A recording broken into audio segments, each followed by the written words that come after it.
In the early 1800s, New York became America's biggest city. The 80,000 people who lived there crammed into the southern part of the island called Lower Manhattan. But if the city was going to be successful, some order was needed. So city leaders created a template for the development of Manhattan. They developed a rigid grid plan for the city's streets. The plan showed an imaginary grid of streets. It stretched over the rest of Manhattan, where, at the time, hardly anyone lived. In the end, the grid system was a success. It was the only thing that remained constant in this always changing city.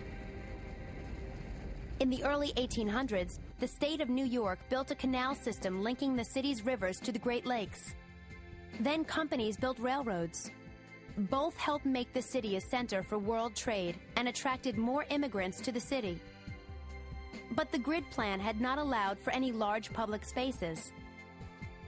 City leaders decided to make a huge park right in the center of Manhattan, Central Park. Today, the park looks as if it has been there forever. But more than 3,000 men worked more than 10 years to transform the middle of Manhattan into a calm and beautiful area. By 1870, 50,000 people were commuting to Manhattan every day from Brooklyn. City leaders realized that the companies that ran ferry boats to move these people would not be able to handle the numbers. So they launched a most ambitious engineering project, building the Brooklyn Bridge. When the bridge opened in 1883, it was the longest suspension bridge of its day. The latticework of cables supporting the road and walkways is an amazing piece of engineering. The Brooklyn Bridge was so brilliantly engineered that it holds the weight of 144,000 vehicles that cross it every day.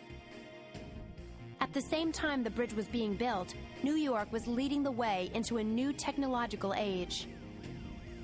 A phenomenon adopted here first would change the world: electricity. The man who sparked the electrical revolution was Thomas Edison. Edison marked an area in downtown Manhattan to become the first district wired for electricity. In just 18 months, workers built the first power station and laid nearly 80,000 feet of underground cables. At 3 p.m. on September 4, 1882, Edison flipped the master switch.